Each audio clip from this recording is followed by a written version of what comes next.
Hey everyone, and welcome back to the channel. If you're a high school girls basketball player or a parent navigating the intense world of youth hoops, this video is exactly what you need. Today, we're doing a deep dive into everything you need to know about name, image, and likeness, better known as NIL, specifically for women's basketball.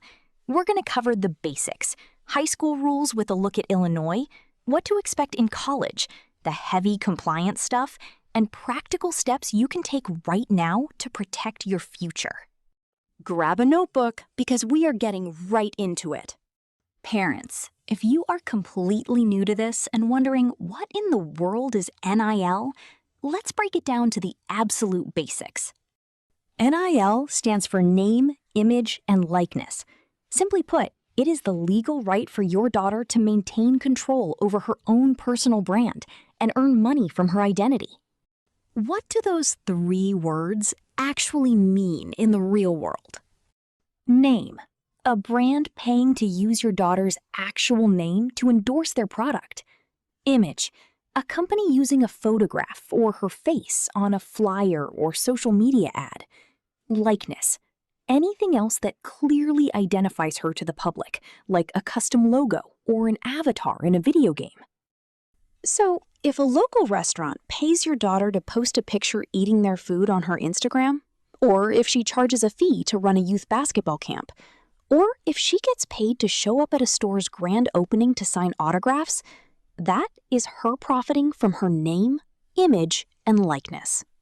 For decades, the NCAA strictly prohibited athletes from making a single dime off their athletic identity. But in July 2021, a major Supreme Court ruling completely changed the landscape, finally making it legal for college and many high school athletes to get paid for being themselves.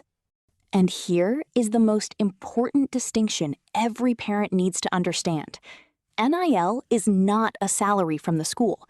An athletic scholarship directly covers tuition, room, and board through the university, whereas NIL money comes from third parties, like local brands, boosters, or NIL collectives, in exchange for her marketing services. And if you're wondering if freshmen have to wait their turn for NIL deals, absolutely not. Freshmen can earn money immediately. In fact, data in high-major college basketball shows that freshman stars actually earn 4 to 7 times more than sophomores. You can even start negotiating college NIL deals while you're still in high school. So, how does NIL differ from a scholarship or pay-for-play? This is a huge distinction. NIL is not a salary from your school.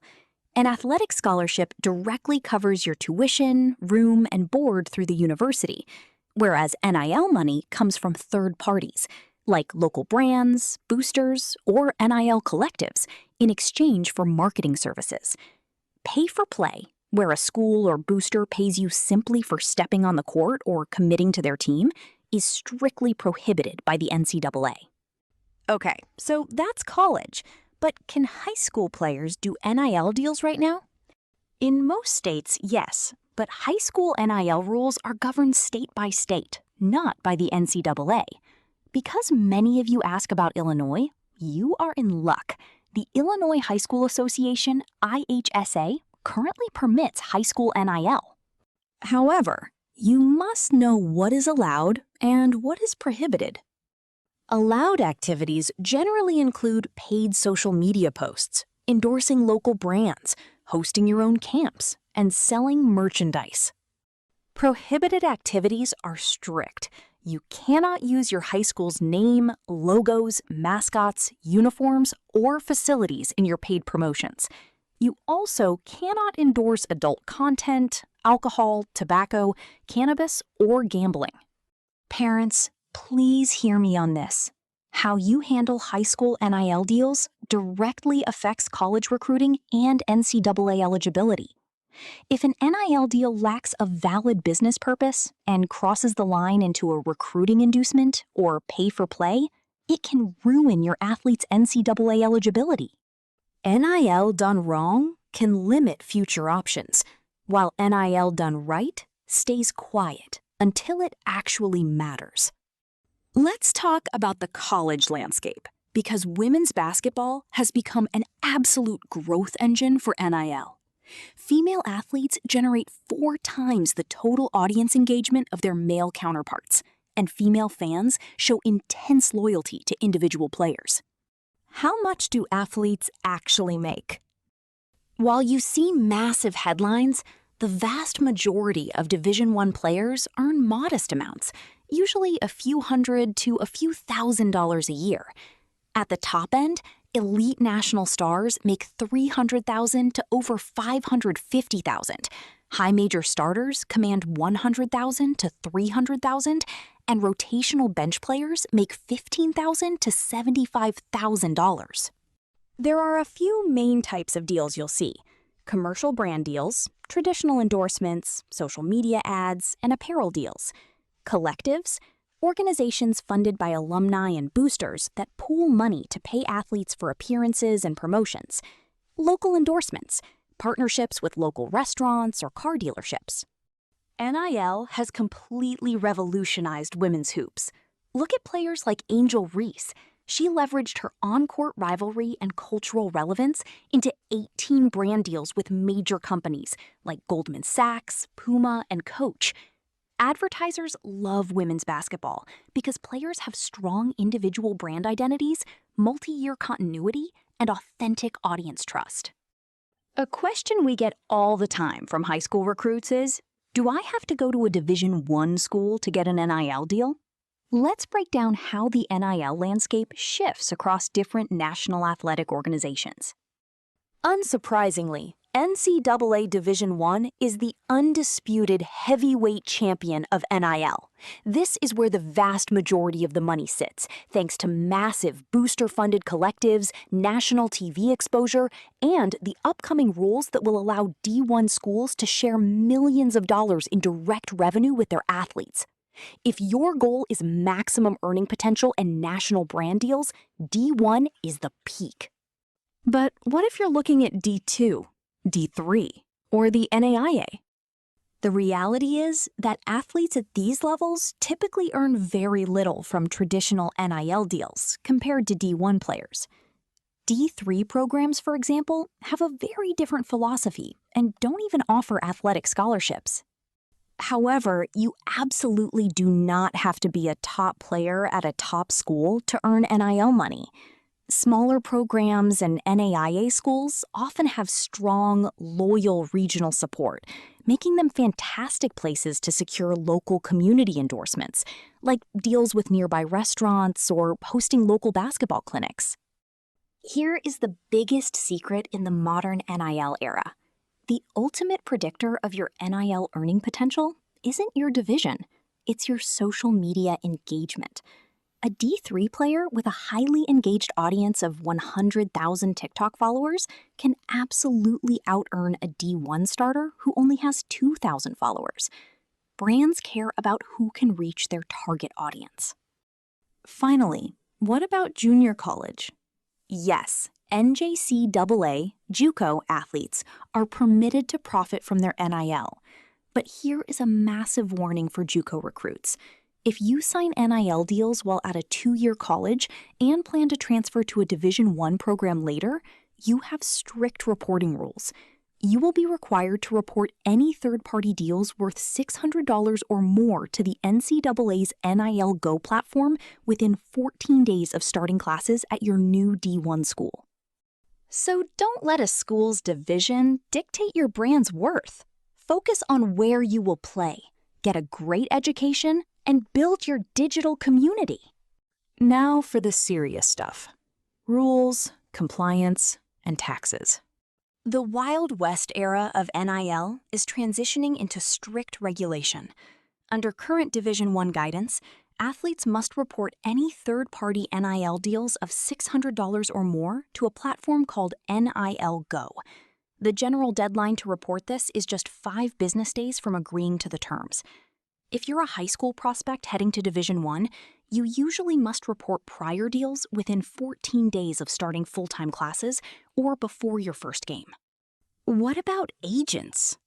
Agents and advisors are allowed, but the space is full of bad actors.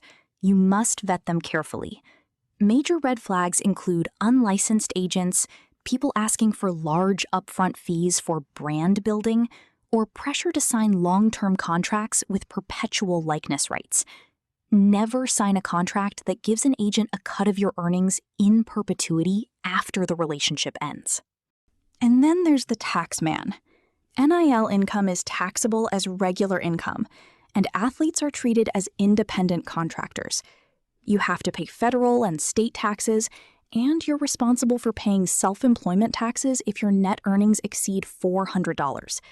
Here is the biggest trap. Non-cash compensation is also taxable. If a dealership lets you drive a car or a restaurant gives you a voucher for free food, you have to report the fair market value of those perks to the IRS. A quick note for international students. U.S. immigration law strictly limits off-campus employment for F1 student visas. Doing active NIL deals in the U.S. can jeopardize your visa status and trigger deportation proceedings. So, how do you take practical steps right now? First, build your personal brand. Start with platforms like Instagram and TikTok, with your parents' approval, folks, focusing on authentic storytelling. Post behind-the-scenes routines, training clips, and community service. Quality beats quantity. Keep your digital footprint completely clean. One controversial post can cause a brand to cancel your contract or ruin a scholarship opportunity. Second, understand the parent's role. Parents, your job is to guide, protect, and support. Do not become the brand manager. Your teenager's brand should reflect them, not you. Use NIL as a powerful financial literacy tool to teach your kids about saving, taxes, and reading contracts. Third, ask the right questions during recruitment. When taking college visits, interview the programs. Ask coaches, what are your NIL rules? Do you have an official NIL collective?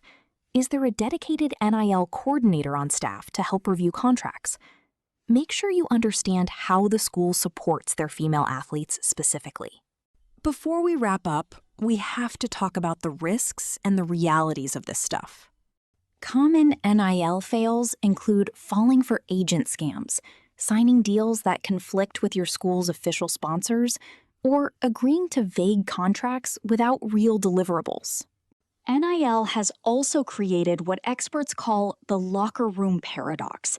Large financial disparities, where a star player makes six figures and a bench player makes nothing, can create intense jealousy, testing team cohesion and fracturing locker room trust. This dynamic, combined with players constantly searching for better NIL deals, has turned the transfer portal into a chaotic free agency. That is exactly why you must prioritize education and overall fit over immediate NIL dollars. Choosing a school solely for a big NIL check is a massive mistake. If you don't fit the system and you end up benched, your market value will plummet. Remember, without academic eligibility, you have no platform. Without a platform, you have no NIL. To sum it all up, high school girls basketball players have an unprecedented opportunity to build their personal brands today.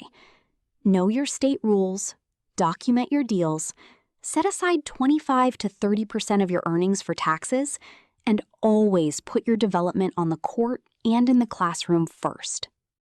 I hope this deep dive gave you the clarity you need to navigate the NIL landscape safely and successfully.